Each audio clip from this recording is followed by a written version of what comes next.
Olha, se o Almeida vai para o Brooklyn para ver o Sunrise, eu tenho que ir também, né?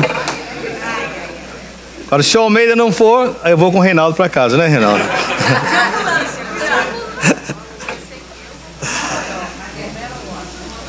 Então, nossos adolescentes da 7ª até a 12ª série com o pastor Chris, lá no salão de conferências. Tem. Mas nós temos algo especial, uma apresentação especial com a nossa irmã Shirley. Shirley, por favor. Bom dia. Alô? Alô? Ok, bom dia, CCP. Bom dia. Época de resoluções, não é verdade? Época de resoluções, os momentos em que a gente para em reflexão sobre muitas coisas nas nossas vidas e começa a pensar sobre o que se passou e o que começa, né? Isso nos vem sempre à mente o livro de Josué, no capítulo 1. Deus fala com Josué. Vamos mudar aqui o nome de Josué para nós. E vamos pensar que o Senhor está falando assim. Shirley, Cândido e tantos outros aqui. Moisés, meu servo, é morto. Dispõe-te agora, passa o Jordão. Tu e todo esse povo, a terra que eu dou aos filhos de Israel, todo lugar que pisar a planta do teu pé, vou-la tenho dado como prometi a Moisés. Desde o deserto do Líbano até o grande rio, o rio Eufrates, toda a terra dos heteus, até o grande mar, para o poente do sol será o vosso termo. Ninguém te pode resistir todos os dias da tua vida. Como eu fui com Moisés, eu serei contigo. Não te deixarei e nem te desampararei. Sê forte, corajoso, porque tu farás a este povo herdar a terra sob juramento que prometi a dar aos teus pais. Tão somente sê forte e muito corajoso, para teres cuidado de fazer segundo toda a lei que o meu servo te ordenou. Dela não te desvies, nem para a direita e nem para a esquerda, para que sejas bem-sucedido por onde quer que andares. Não cesses de falar desse livro da lei, antes medita nele dia e noite, para que tenhas cuidado de fazer segundo a tudo quanto nele está escrito. Então farás prosperar o teu caminho e serás bem-sucedido. Não te mandei eu? Sê forte e corajoso, não temas e nem te espantes, porque o Senhor teu Deus é contigo por onde quer que andares. Quando estiveres fadigado e triste, e meditares na terrível sorte, não temas, pois Jesus é teu amigo. Sê corajoso e forte. Se te apanharem pelo mar da vida, da dor cruenta, o vendaval e a morte, não desanimes, Cristo está contigo. Sê corajoso e forte. Se no trajeto pelo mundo incauto vires perdida a orientação ao norte, segue a Jesus e Ele será teu guia. Sê corajoso e forte.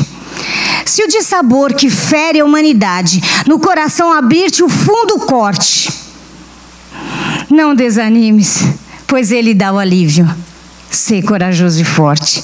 Se forem tantas as dificuldades que a tua força já não mais suporte, roga ao Senhor que te mantenha firme. Sê corajoso e forte. Se vacilares pela vida escura e com teu mal o mundo nem se importe, ora com fé e te erguerás contente. Sê corajoso e forte. 2019 abençoado para todos.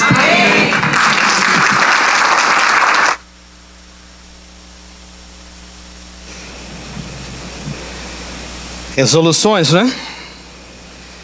Adriana, fazer dieta para esse ano, para perdermos a partir do dia 2. Amém. O tema dessa palavra de hoje é resoluções. Nesses próximos domingos, né, resoluções. Porque é própria dessa época do ano. É a época de nós olharmos para trás, fazermos um levantamento, agradecemos a Deus pelas conquistas e ao mesmo tempo avaliar aquelas áreas que precisamos melhorar, né? E, como ouvimos, sermos fortes, que o Senhor está conosco, o Senhor está conosco. Numa das reuniões nossas de equipe, nós temos aí a Kézia, a Kelly, a Efraim, Junéia, Esther, Reinaldo, Éder, um montão de gente. Nós nos reunimos com regularidade, principalmente as pessoas do escritório, para falarmos o que foi bom no fim de semana, o que precisa melhorar para o próximo seguinte, e programas e coisas assim. E falar do final do ano, de resoluções, a nossa irmã Kézia fez uma observação assim, tão importante. Ela falou, para o ano de 2019, o propósito deve ser assim. Não fale assim, que eu vou perder 20 libras em 2019. Porque aqui em geral a gente fala, vou perder 20 libras, 15, 10, e acaba que a gente não perde e às vezes ganha, não é isso? E a gente se frustra, certo? Então, o propósito seria, ela estava dizendo, faça uma resolução. Para o ano de 2019 eu vou cuidar da minha dieta, o que eu como, da maneira como eu cuido do meu corpo. E o resultado virá que você e eu, nós vamos estar saudáveis e certamente a perda do peso virá. Vocês pegaram a troca de mentalidade? Focalizar no cuidar do corpo, cuidar do que você come, porque assim virá o fruto de um corpo saudável, e um corpo saudável certamente terá o peso correto. Tá tudo bem até aí? Então, isso ajudou. E aquilo ficou comigo, já preparando a palavra, porque faz sentido. E o que eu mais desejo, para mim, e eu imagino que você também, entre as muitas resoluções, eu queria ter assim uma vida, sabe, mais cheia da presença de Deus. Uma vida em que orações respondidas, de uma sanidade espiritual, de um equilíbrio completo, de paz, de harmonia, como lá fala o fruto do Espírito, gozo, paz, alegria, controle próprio, toda longanimidade, bondade, tudo isso. Você entende esse desejo? Então, às vezes, quando viramos aqui a página, a tentação é fazer, vou me esforçar para ser paciente, vou me esforçar para não ficar amargo, vou me esforçar para fazer isso. E a frustração vem, porque nós começamos até bem, mas vem alguma coisa e nos desvia o foco. E veio a iluminação. Ou seja, não vamos focalizar no fruto, vamos focalizar no aquele que é o autor do fruto. Então, se você quer dar um título para essa palavra de hoje, para 2019, resolução número 1, eu quero estar mais perto de Deus. Quero estar mais perto do Senhor. E é nesse sentido que essa palavra de hoje vai se desenvolver. Como, então? Como é que eu posso, então, colocar em prática essa resolução? O que eu posso fazer? Deus já fez tudo. Ele já deu o seu próprio Filho, Ele já veio, né? Ele não se afasta de nós, Ele está conosco em todo momento. Mas como é que eu me aproximo mais dEle? Eu creio que há duas maneiras bastante claras que nós podemos e devemos fazer isso. Uma das maneiras é ouvindo a palavra dEle, ouvindo a voz de Deus. E não há substituto para ouvir a voz de Deus, senão a sua própria palavra. É certo que Deus fala conosco de muitas maneiras, de muitas formas. Às vezes em testemunhos, né? E eu gosto de falar em testemunho. Eu me lembro como Cláudio e eu visitamos a cidade de Newark pela primeira vez, 1977. Eu não posso explicar que foi assim uma voz que era mais grave ou menos grave, mas o íntimo foi tão claro, assim, nesse local vocês vão investir todos os anos de ministério. Durma-se com um barulho desse. Deus falando. E nós sabíamos, não tínhamos igreja ainda, não tínhamos um ministério definido ainda, estávamos visitando a cidade. Estávamos aqui para ajudar. Não era nem CCP, nem existia. Anos antes da CCP vir a existir, anos antes de nós pastorearmos aqui, anos antes de estar. Então Deus fala assim, e Ele coloca em nossos corações visões e planos e coisas dessa maneira. Porém, não há maneira mais clara, mais específica do que sua palavra, a voz que vem através das Escrituras. Ele se revelou através de Jesus e através da palavra de Deus, e nós ouvimos sempre o seu falar. Sobre ler a palavra de Deus, Eu sempre, desde quando a graça de Deus me alcançou, lá no ano de 1970, anos atrás, né? Vocês não eram nascidos naquela época ainda, né? Só eu e o Almeida que éramos nascidos, os demais não. Mas naquela época, então, quando... Né, Almeida, hoje é meu dia, né? Amém. Então, o que aconteceu?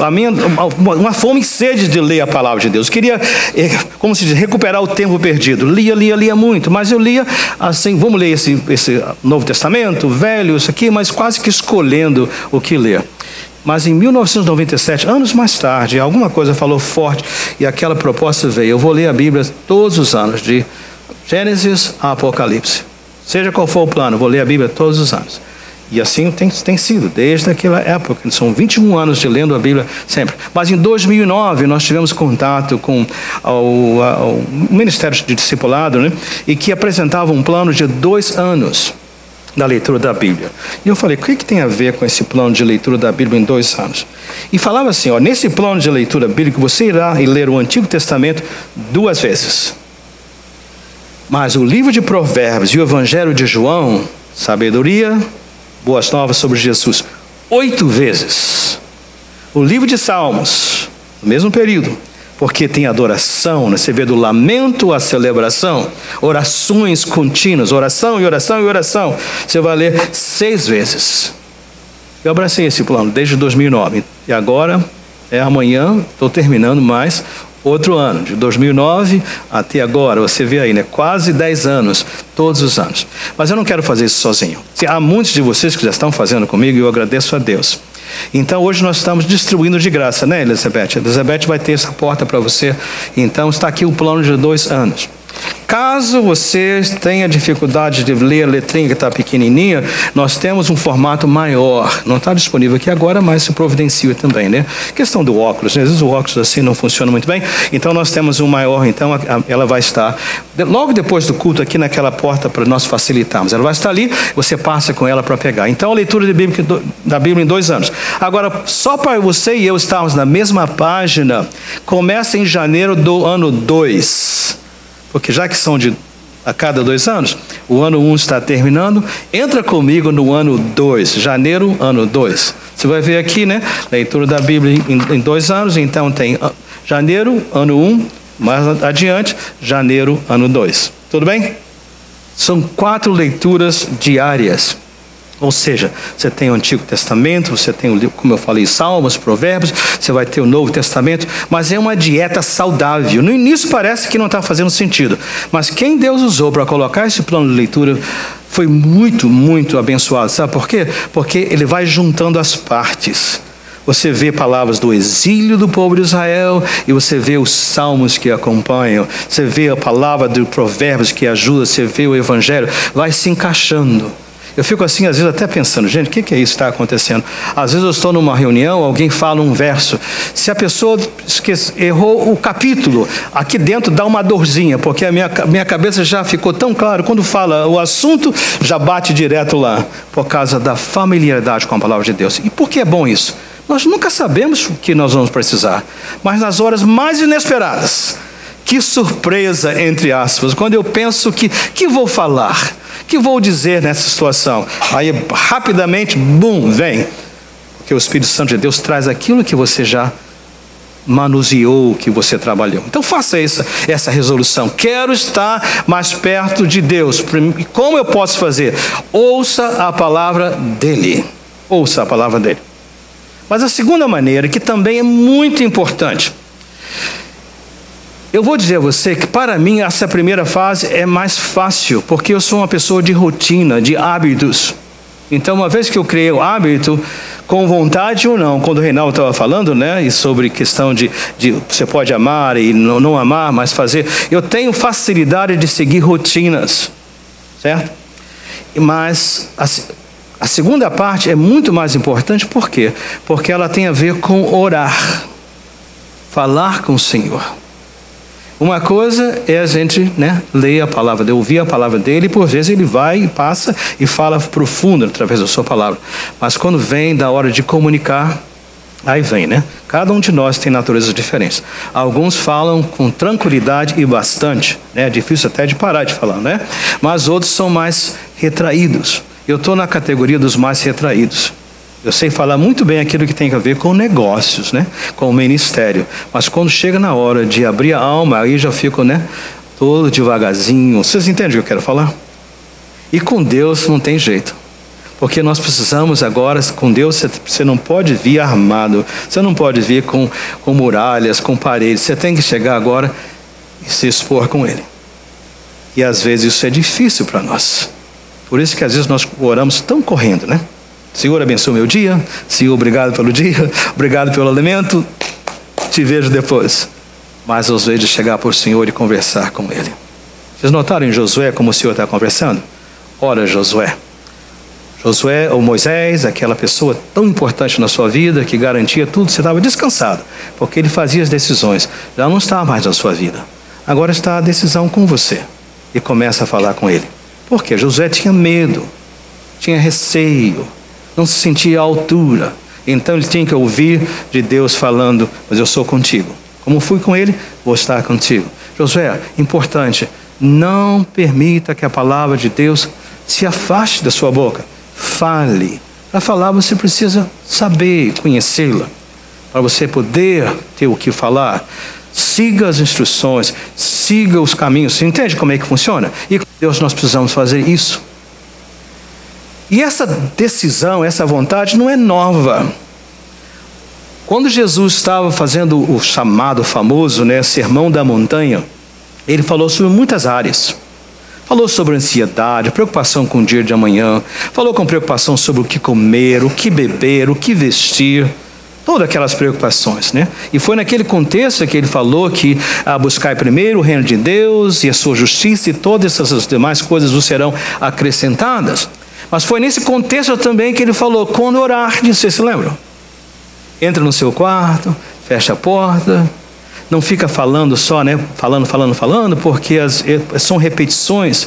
O que ele queria dizer é o seguinte, ele estava dizendo, não ore sem a sua alma estar enganjada.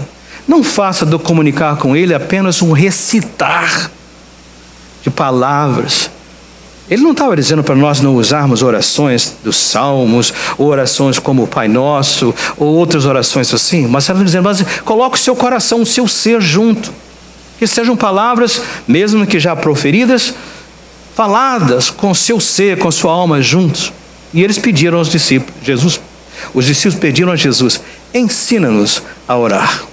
Porque quando eu ouço a palavra dele, a voz dele, e quando eu oro, eu estou mais perto com ele. E quando eu estou mais perto com ele, o que acontece? A vida abundante. Toda a presença de Deus revelada em mim. Assentados mesmo como estamos. O texto que eu vou estar lendo, talvez você até saiba muito bem, né? Está em Mateus, que é a oração do Pai Nosso. Eu sei que nós temos versões diferentes. Mas ouça esta versão. É possível que seja um pouquinho diferente daquela que você já tenha memorizado. A minha versão diz assim: portanto, vós, Jesus falando, orareis assim: Pai nosso que estás nos céus, santificado seja o teu nome. Venha o teu reino, seja feita a tua vontade, tanto na terra como no céu. O pão nosso de cada dia dá-nos hoje. Perdoa-nos as nossas dívidas, assim como nós perdoamos aos nossos devedores. E não nos induzas, não nos deixes cair, como outras versões, mas livra-nos do mal, porque teu é o reino e o poder e a glória para sempre. Amém. Você pode dizer amém para isso? Como eu falei, talvez eu vi alguns de vocês, os lábios se movendo, né? Eu podia ver você acompanhando, que é a oração que você aprendeu a recitar. Em algumas tradições isso é comum ensinar e nós aprendermos. O perigo, às vezes, com coisas que foram aprendidas muito cedo, é que pode se tornar uma rotina. E ao final podemos estar só falando sem o coração estar enganjado. Então eu encorajo você, engaje o coração, coloque o seu ser e você pode usar. Mas essa oração de Jesus, a intenção foi fazer algo muito mais do que apenas dar uma reza ou algo para nós recitarmos, para ser a única oração que Deus ouve. Eu creio que há princípios aqui, verdades que nós precisamos toda vez que ler, nos lembrarmos. Que verdades são essas? Vamos pedacinho por pedacinho. Portanto, vós orareis assim: Pai nosso. Pai nosso. O que deve saltar da página aqui? É que Deus nos convida para um relacionamento. Às vezes nós ficamos assim tão sem coragem de acessar a Deus, porque Ele é um Deus distante. Daqui a pouquinho eu vou falar sobre reverência, mas é tão importante que nós não nos esqueçamos que Deus, Ele é Pai, e Pai nosso. Claro que nós precisamos compreender que todos os seres humanos são criaturas de Deus, mas nem todos são filhos de Deus. Então, como é que eu posso estar seguro de que eu posso chamar Deus de Pai? O próprio Jesus respondeu isso no Evangelho de João, lá no versículo 12 do primeiro capítulo, que diz, né? Ele veio para o que os seus, a partir do 10, ele veio para o que os seus, mas os seus não o receberam. Mas a todos quantos o receberam, a Jesus, deu-lhes o poder de serem feitos filhos de Deus. Filhos de Deus. Ok, pastor, então eu entendo que eu preciso ter Jesus para poder ter Deus como Pai. Como é que eu faço isso? Qual é o processo? Romanos 10 também, versículos 8, 9 e 10, ele diz: se eu crer em meu coração que Jesus Cristo ressuscitou de entre os mortos e confessar com meus lábios, serei salvo. Então é um processo. Eu quero crer, conhecendo a maioria de vocês que estão me ouvindo aqui, talvez aqueles que vão estar vendo mais tarde através da internet, é possível que você ainda não tenha essa segurança, essa certeza de que eu sou um filho de Deus. Simples. Receba o Senhor Jesus. Creia no seu coração. Confesse com seus lábios. Peça alguém para estar junto com você, sabe, testemunhando, para lembrar: eu sou um filho de Deus. Porque Ele me deu esse direito de me tornar um filho de Deus. Pai, relacionamento através de Jesus com Ele. Mas é tão interessante, porque quando Jesus falou isso, foi um escândalo. Por quê? Porque a palavra que ele usou no aramaico, que foi essa frase proferida inicialmente, ela quer dizer Abba, ou seja, era a expressão que crianças, bebês, meninas que começam a falar, usam para chamar o pai. Não é a palavra completa? Papai, mamãe, essa ideia desse contexto, no caso aqui, papai, é a criança falando com o pai. Paizinho. Painho, se você for lá do norte do país, né? Mas a ideia de carinhoso. E também lá os estudiosos informam que essa expressão Abba é usada por adultos que têm carinho imenso com os pais. Vocês já viram isso? Às vezes eu vejo assim, um marmanjo, né? Uma pessoa já com certa idade, mas tem um carinho com o pai que parece que é uma criança. Ô paizinho. Aquele carinho. Então a ideia é o seguinte: há um convite, Jesus falando, quando você olhar e orar, não coloque Deus assim num pedestal. Ele é Deus, e eu vou falar sobre isso daqui a um momento, na próxima frase. Porém, Ele está dando a você acesso como filho. Você entra na presença dEle. Você pode e deve ter esse acesso. E Ele fala: Pai nosso, né? Agora, logo em seguida, ele acrescenta Pai nosso, e ele qualifica: que estás nos céus. Por quê essa qualificação? Seria tão bom que todos nós tivéssemos pais extraordinários, pais que caminharam conosco, pais que nos mostraram afeto, pais que brincaram conosco, pais que nos ensinaram a caminhar na vida, pais que tiveram presentes sempre. Seria ótimo, não seria? Mas não é triste a realidade que muitas vezes essa não é a verdade? Quantos de nós temos sido traumatizados às vezes para a vida inteira? Só o sangue de Jesus para curar as feridas de uma criação onde o pai esteve ausente. Ou mesmo quando esteve presente, talvez fosse melhor que estivesse ausente. Vocês entendem o que eu quero falar? Então ele está dizendo: eu entendo muito bem que talvez aqui na terra, os pais que deveriam ser perfeitos, mas por causa do pecado não foram. Mas eu quero lhes falar que vocês estão falando com um pai que está nos céus. E esse pai é perfeito. Nunca falhou, nunca falha, nunca irá falhar. Ele nunca te desamparará. Então, é um chamado para dizer, quando você entrar em oração, já entra para ser abraçado, para ser coberto de carinho, para ser amado. Descanse. Você está em um lugar seguro, você está numa presença segura, alguém que só tem planos bons a seu respeito, planos de paz, para lhe dar um futuro agradável. Valeu até, hein? Notou como é que a oração muda? É quase que tem que haver um preparo, né? Desarma tudo.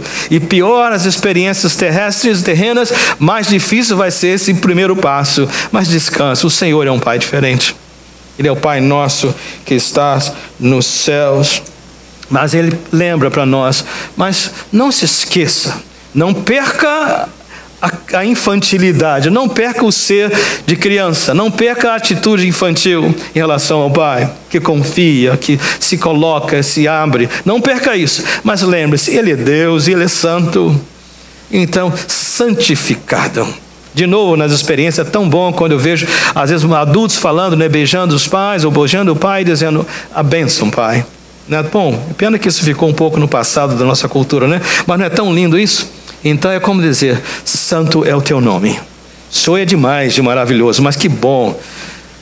O Senhor é santo e eu quero louvá-lo também. E aí continua, o restante vai falando, venha o teu reino, seja feita a tua vontade, tanto na terra como no céu. Eu não vou perder muito tempo aqui, mas a ideia é o seguinte, você concorda comigo que os valores hoje em dia estão assim, a ritmo estarrecedor, sendo mudados? Família. O que é a família? Já não é mais a definição da palavra de Deus. O que é a família vai sendo mudando, vai se mudando. O que é um casamento vai sendo mudado. A questão do gênero vai sendo mudado. Cada dia mais nós somos bombardeados mais. Cada dia mais. Vir o teu reino é dizer o seguinte, Senhor, que os teus valores, os teus princípios, os princípios do reino de Deus sejam estabelecidos. Nos relacionamentos, nos valores, nas decisões. Senhor, estabelece. Nós sabemos que só quando vierem a novo céu e a nova terra é que o seu reinado vai estar completo nos nossos corações. Porém, nós devemos ir orar. Senhor, seja feita a tua vontade, venha o teu reino, Senhor, como é nos céus. Que ao menos, Senhor, no meu coração, os teus valores, os teus princípios imperem e possam ser aqueles que são seguidos. Eu quero andar de acordo com seus estatutos, com seus valores, Senhor, na minha vida. Vocês entendem essa parte? E se pedimos isso, Ele começa. Lembre-se, como é que eu vou saber os valores de Deus? Lá no início, lendo a sua palavra, ouvindo os seus princípios. Como o Reinaldo estava lendo. Não te estribes no seu próprio entendimento, né? Reconhece-o em todos os teus caminhos e endireitará as suas veredas. E esse estribes lá é uma palavra que quase a gente não usa muito, mas quem anda a cavalo sabe, né? Tem lá a sela e tem ali o estribo, né? Onde você põe o pé, né? Você põe o pé para poder estar no cavalo. Então, não coloque o seu peso, o seu apoio num lugar que não seja o próprio Senhor. Então, venha o teu reino, venham os teus valores. E Ele continua dizendo para nós, perdão, gente, o pão nosso de cada dia dá-nos hoje. Tem a ver com o reconhecimento de que tudo vem de ti, Senhor. Eu me lembro lá no início da caminhada já de graça, na conversão e tudo mais, a igreja cantava na hora dos ofertórios, tudo vem de ti, Senhor, e do que é teu, tu é teu, tu damos, te entregamos, né? E esse texto vem lá de 1 Crônicas 29, que o rei Davi estava dizendo, quem somos nós, Senhor, para lhe dar qualquer coisa? E ele estava dizendo, nós temos muito para lhe ofertar, de nós mesmos, coisas e tudo mais, de coração voluntário. Mas ele diz, Senhor, nós te entregamos, tudo vem de ti. E do que é teu nós damos. Se o Senhor não tivesse dado, nós não teríamos o que dar. Então é uma compreensão de que a nossa provisão financeira, a do alimentar, do cuidado, tudo vem do Senhor. Então há uma compreensão. Lógico que eu me levanto para trabalhar, eu cuido do meu corpo, eu vou cumprir os horários, tudo é certo. Porém eu sei, é Ele é o autor, Ele é o provedor, Ele é. Então há um reconhecer disso. E aí vem o nosso agradecimento também. Agora continuando, ao próximo diz assim, perdoa as nossas dívidas. Tem a ver com relacionamentos com Ele.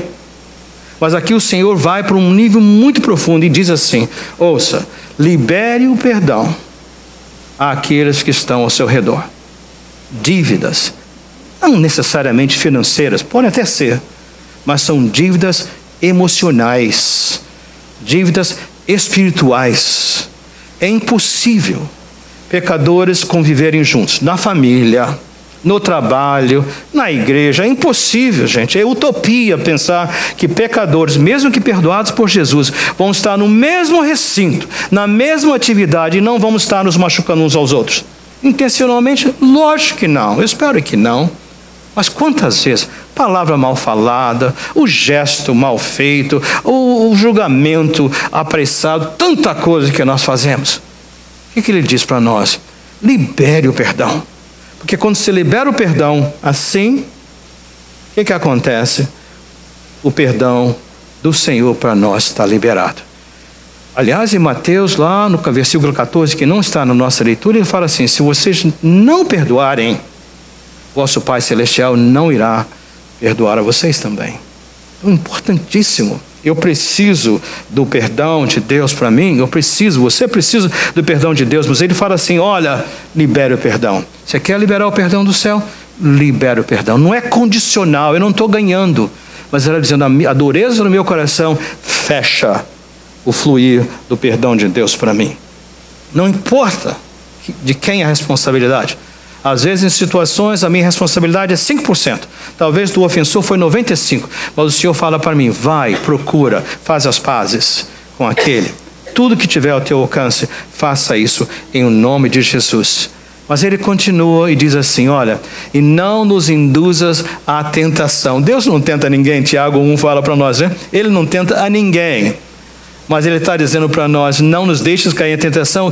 O inimigo, né, lá em Efésios fala também muito assim, né? Ele é muito mal, e ele vem e coloca armadilhas para nós, coloca alçapões e buracos e tudo que vai para que nós caiamos. Ele está dizendo: Senhor, não nos deixe cair, fica conosco, Senhor.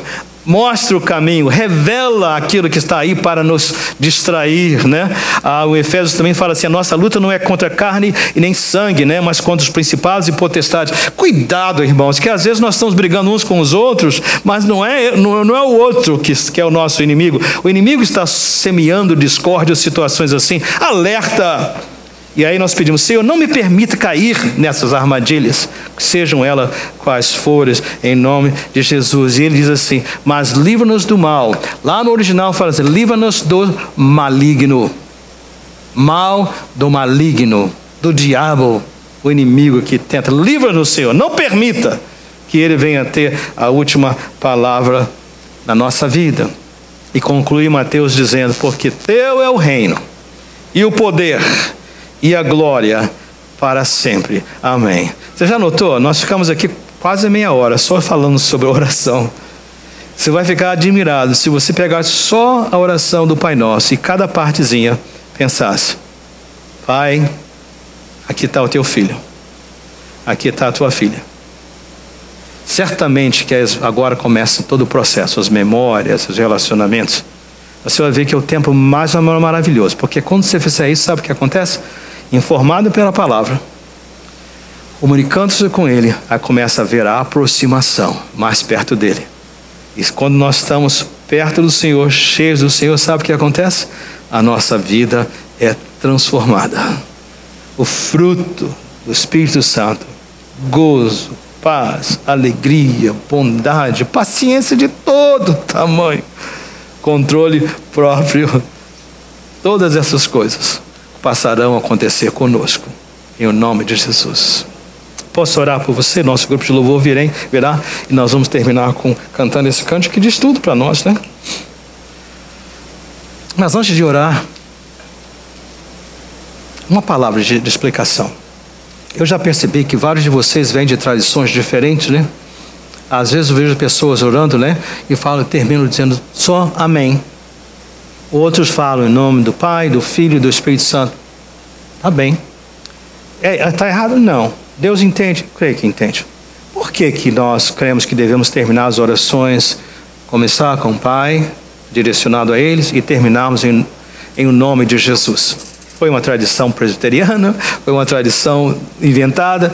Eu creio que não. Sabe por que nós fazemos isso? Vou dar apenas 3 versos, ou 3 locais. Apenas ouço. Em João capítulo 14, aqui esse evangelho que a gente lê 8 vezes no plano de leitura, ele diz assim, Jesus falando, e eu farei o que vocês pedirem em meu nome, para que o Pai seja glorificado no Filho. E ele repete no versículo 15 de João 14, o que vocês pedirem em meu nome, eu farei. Próximo capítulo, João 15. Não me escolhestes a mim, mas eu vos escolhi a vós, e nomeei-os para que deis frutos, e o vosso fruto permaneça, a fim de tudo, ouçam, quanto em meu nome pedirdes ao Pai, o Pai vos conceda. Porque oramos em nome de Jesus. Ele não falou assim. Mais um. João 16. Naquele dia, nada me perguntareis. Na verdade, vos digo que tudo quando pedis ao meu Pai, em meu nome, Ele vô-lo há de dar. Até agora, nada pedisse em meu nome. Pedi e recebereis, para que a vossa alegria seja completa. Vocês entenderam isso? Por que oramos? Deus ouve todo, ouve. Ele ouve até nós, quando só dizemos, socorro Deus. Sonda-me, Senhor, não tenho nem palavras. A palavra de Deus diz até que o Espírito ajuda a gente a orar. Mas quando você puder, chegue ao Pai. Abra o seu coração com Ele. Coloque abaixo as defesas. Coloque todo o seu ser. Senhor, venha o teu reino, seja feita a tua vontade. Pão nosso, sua provisão. Libere o perdão. Encomende, entregue o inimigo e as suas trapaças a Ele. E você vai poder celebrar um ano de 2019 totalmente transformado em nome de Jesus. Pai querido, Senhor, que seja muito mais que palavras, Senhor. Senhor, eu quero, Pai, Deus, realmente, Deus, sem desculpas, sem atalhos, mas principalmente essa parte de confiar no Senhor. Natural ou não, precisando de cura ou não, nós precisamos entrar em um relacionamento com o Senhor profundo. Então, resolução para estar mais perto, usando a palavra, e estar mais perto usando a oração. Nós nos colocamos diante do Senhor, certo da tua bênção e aprovação dessa resolução. Em nome de Jesus. Amém.